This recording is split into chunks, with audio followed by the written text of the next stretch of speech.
Welcome back from that commercial break. This is Family Hour. Edwin Austin Colors is my name. This is our Thursday edition where we discuss leadership and governance. There is a lot we can talk about when it gets to leadership. Of late, we should say our August House has been put to test. We could call this a crisis, and we saw the Ugandan Gen Zs trying to express express themselves. They say they were speaking against corruption.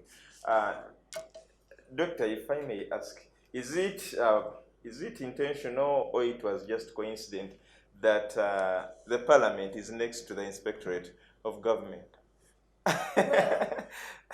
So that in case you're investigating, it becomes very easy for you to cross through. I wouldn't say it's a coincidence, but we just found ourselves like that, being neighbors, institutions, Okay. as institutions of government. But also, you can see that parliament, judiciary, executive, those are the organs of state. And the organs of state have got other agencies which support their work. Like the executive arm of government is supported strongly by the office of the prime minister, the vice president, and other agencies like the directorate of ethics and integrity, and they are all kind of within the Ministry of government, Justice also yes, around there. yes. The Uganda Prison Service also there. Just in case of quick consultations, you have every institution close by. Yes. You know when some MPs were arrested, so people started bringing in all those. That is why Uganda Prison Service to the other side. Then justice is here because they have to go to court. Then they go to prison. Then, but talking about crisis management, as the inspectorate, was there a time you ever thought that there will be young people coming on streets with placards to speak against corruption? Because sometimes they think you people are silent in the inspectorate. You're silent about all these things all these allegations that take place. We have been here many times talking about this, that the inspectorate of government, we are saying the fight against corruption is the people's war. And corruption here in our country, by the way, is now a crisis. That's why you see the head of state is taking lead in the fight against corruption and encouraging everybody to come on board. We have been calling upon Ugandans to rally against the inspectorate, to rally behind the inspectorate of government in the war against corruption by telling them to name, to shame, to detest, to report cases of corruption, because corruption is a people's war.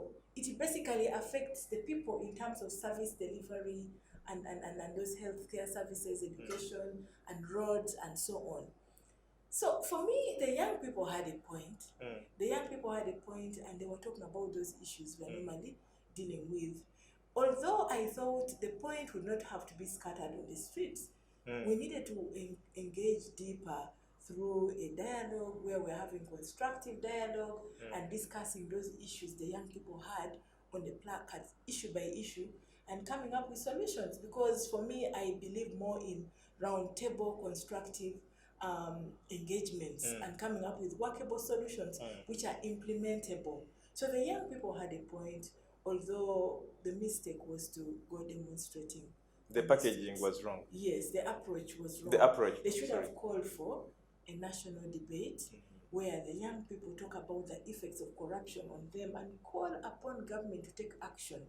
And then the head of state, the president, is also open to such dialogue. He will be excited to engage with the young people and give them the remedies. You can see that now we are picking out big fish. We are taking up initiatives. We have come up with strategies like the transparency, accountability, and anti-corruption, which is now a strategy rolled out on NDP 4, which is going to all ministries, departments, and agencies, and even local government, so that there are inbuilt accountability mechanisms in dealing with corruption. And this continuous engagement with the young people, I think, is very, very healthy for our country. So I think the young people had a point. But when we go back to dealing with crisis, that was a crisis just like in Kenya. It was actually a big crisis. But how you deal with it is what really matters. It is very important to come up with strategies and mechanisms come up with responses and answers to what the young people were talking about. As the Inspectorate of Government, we check ourselves and say, are we giving them the right answers? Are we giving them feedback? Well, the Inspectorate of Government, for instance, is doing a lot. Like if you look at our cases of prosecution, the conviction rates, in terms of recoveries of stolen monies and assets, even checking on leaders in terms of declarations of their assets, liabilities, and so on. We're doing quite a lot, but the citizens of Uganda need a voice of hope. The people out there need feedback on what it is we are doing and implications of our actions on their well-being. Recently, I was in Chikube monitoring government programs under Dr. Deep and doing the community scorecard, which is a tool, a very useful accountability tool in the fight against corruption. And in so doing, I managed to arrest some people who had stolen monies from PDM and project funds, and Ugandans really insulted me. They said, you have caught the small fish, why don't you start from parliament? But one by one makes a bundle, and crime is all crime. So if you have caught... Irrespective of who commits it. Irrespective of who commits it. And you know the rule of law applies equally to everybody. And for me, my responsibility is to enforce strict adherence to the rule of law. It applies equally to everybody. So Ugandans... The other time we saw you in Adjumani for the ICU. I think it was the intensive care unit. The intensive care unit. We were monitoring government projects again and programs in the field. But recently, we even had a scenario in Obongi. Obongi, we had officials who had mismanaged Dr. Deep funds, and some of them had stolen, and we had to order arrest of some of those officials, and they're now going to face prosecution. So I think, as an institution, we are doing quite a lot as an Inspectorate of Government. We have had a number of boardroom sessions. We have been able to resolve issues within our institutions in government using the boardroom approach, but we have also continued to use a proactive approach of investigating and prosecuting cases of corruption. So I think if Ugandans had a mindset change and embrace their responsibility in the war against corruption, we would go very far. Because the Constitution, again in Article 17, has got duties of a citizen. And one of those is social responsibility, contributing to the war against corruption, and they can do so by reporting. Some people have pointed fingers on us and said, but the Inspectorate is also corrupt. We encourage them to report those cases so that we take action. Because even in every basket of apples, you can find some few bad apples. So if they report, then they bring it to our attention for our action. Someone would say, I reported to this blogger and they published a story. Isn't that reporting, enough reporting? Yes, but when the story is published, it brings issues to light. Like recently, I was telling about the red paper story, where they were saying I have covered cases of corruption. And then I quickly remembered, I went through the records and checked. I remembered who the so-called whistleblower was. The whistleblower brought a case involving the Ministry of Works and Transport, and the case was like an omnibus case involving 4-in-1. I sanctioned the investigations of the case. The investigations took 6 months. I came up with recommendations from my findings. We found that there was no basis. It was basically something brought to derail or affect the operations of the Ministry of Works, touching on major contracts and projects. Because I received information from the accounting officers, I went deeper, I wrote to the PPDA, they sent feedback. The allegations were that the officials in the ministry are stealing money by inflating contract prices and their briberies and what, but all that could not be substantiated with strong evidence.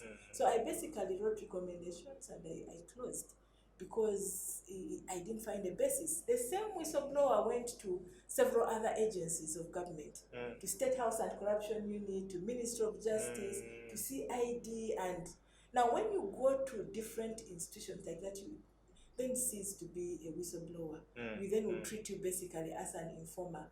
But also when you're bringing information, you don't use public institutions to fight your personal grudges or differences you have among staff. Institutions are used for dealing with serious issues. And then when they are not dealt with, we don't fight corruption with bloggers. If somebody has an issue with my decision as the Deputy Inspector General of Government, the person can go to court and challenge that decision, or the person can write back to the inspectorate to have the matter reviewed. Perhaps there's something that skipped my eye, because human beings, we are not perfect. But we basically looked at the complaint, the technical people handled it within the Directorate for Anti-Corruption, they investigated it, and we didn't find a basis. We didn't find a basis. Now, Edwin, another thing is, in our positions, we take oath. We take oath as individuals to serve this country, stand by the provisions of the Constitution, and make decisions without fear or favor. So if I have come up with a decision, just like courts of law, you appeal. You say the learned judge erred in law or fact. Say the inspectorate in coming up with this decision erred. So this is the basis of my appeal. Then you point out on the errors. And then in reviewing, we would look and say, well, we investigated this, we looked at this document. Maybe we needed to look at these others also. Maybe we needed to go the extra mile. But that happens. It happens a lot in, like I told you last time, corruption fights corruption. After doing so many good things, around them, corruption fights back. Corruption, but Dr. Patricia Chano is corrupt. But the Christian in me will not allow me to take the person to court, or but to deal with the situation as it has come. It poses a crisis to the institution and to the individual, the personality. But the individual, of course, gets forgiven over there. And we look at the positives. What is it that we can do to mitigate such? It is important for us as institution of government to be able to give feedback. Probably if we had given feedback as we were investigating the matter, if we had engaged deeper, I don't think it would have reached that level. But we have the call center for the Inspectorate of Government, and then now we have a client's charter as well to improve on how we deal with our complainants, the relationship we have, and the feedback is what we really need to strengthen. And there is where we had a shortfall, basically. Yes. Is the call center 24 hours? Yes, it is 24 hours. Anybody can call in or send a message on email, and we'll give feedback. Okay. Yes. I think that is really a good measure. Probably it helps mitigate the other crises that would have come in. Yes, but it is important for leaders. As leaders, we need to always prepare for even worse situations. We need to prepare better for unexpected events, because no crisis can be fully anticipated. There are things that take you just by surprise, and you've not prepared, just like you've seen the storms or the mudslides or landslides.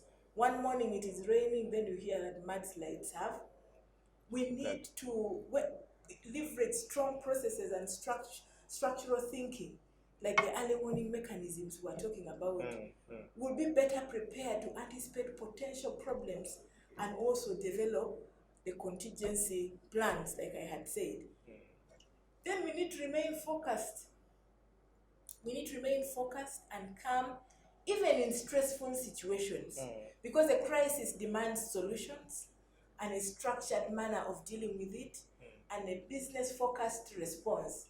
But if I'm not focused and I'm disoriented, then my mind and brain will not be able to come up with solutions. So we should not forget about the crisis, how crisis is affecting our teams, how crisis affects customers, for those in businesses, how crisis affects other stakeholders, the implications of crisis on the people we are leading. We need to understand the human impact that can unify the team and help them to work together. Just like you saw during COVID, some people volunteered to sleep in the markets. Say, if I'm going back, I've been interacting with customers. If I'm going back, I'll be likely taking this disease home to my family. Then we need to think outside the box for solutions. If you are in a crisis and the status quo is obsolete, whatever the answer is, you need to come up with new tactics, new products, new technologies, new strategies, or something else.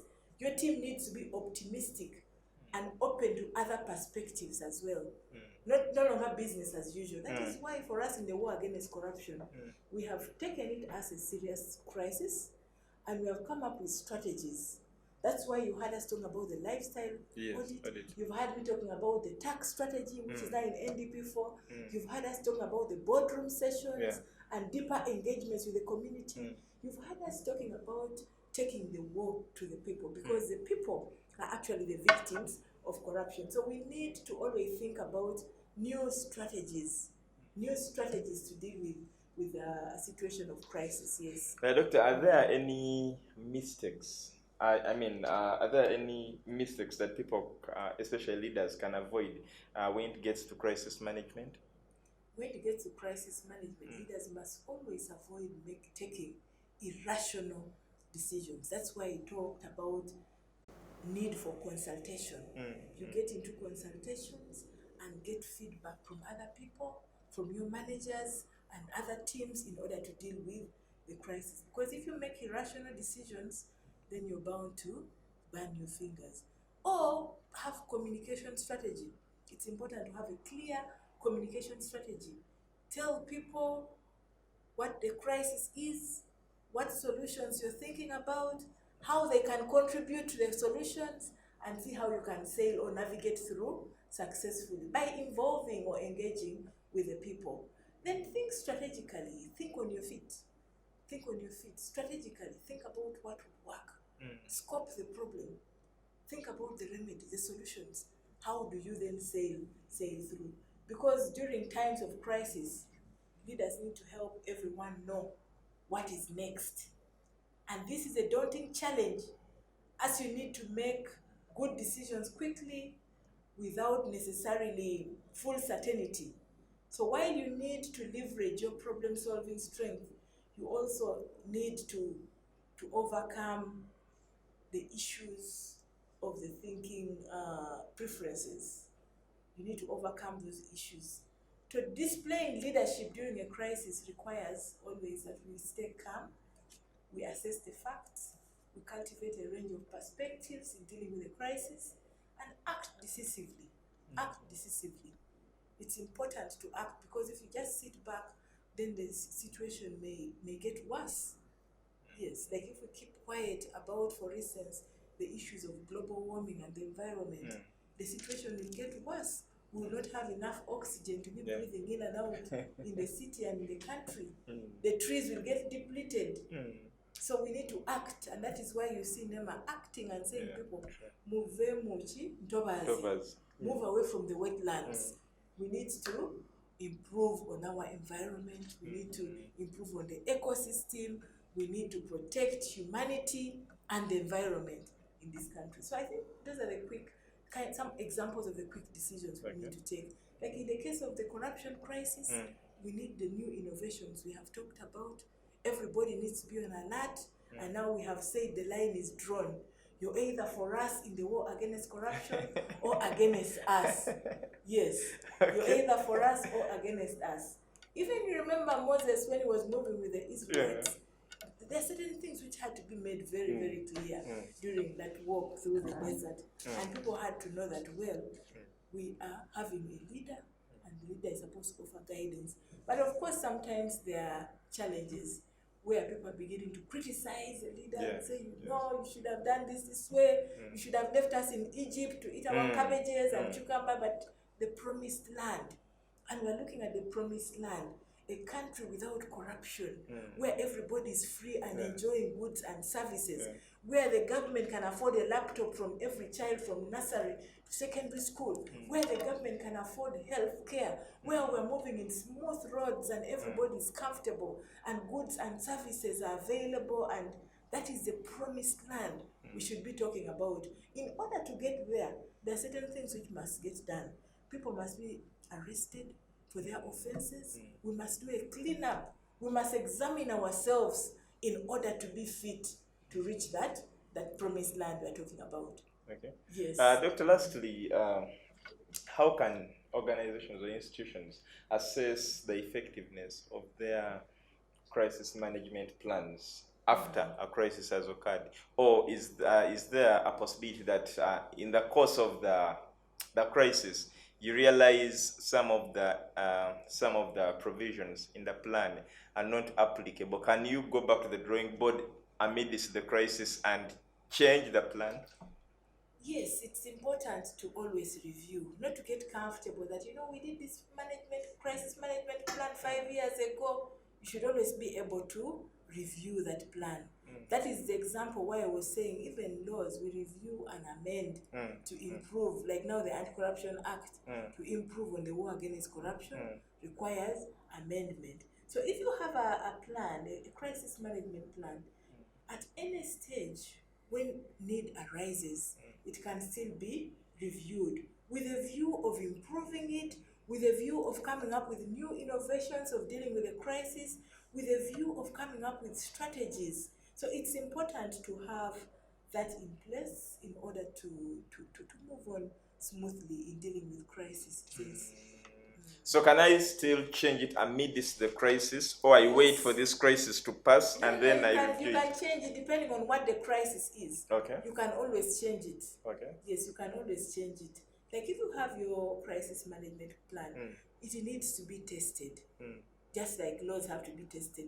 And you need to regularly review that crisis management plan to make sure your scenarios are up to date and are still relevant. If a crisis happens and there are gaps in the plan, you can change and improve and update the crisis management plan, reflect on the modern conditions and bring it up to date with the current occurrences. For instance, I gave you the example of cyber security. It may need upgrading. Your cyber security plan, it may need upgrading. The legal management change, you have to base it on the new trends of new evolving issues. Make sure your workforce is familiar with the crisis management plan.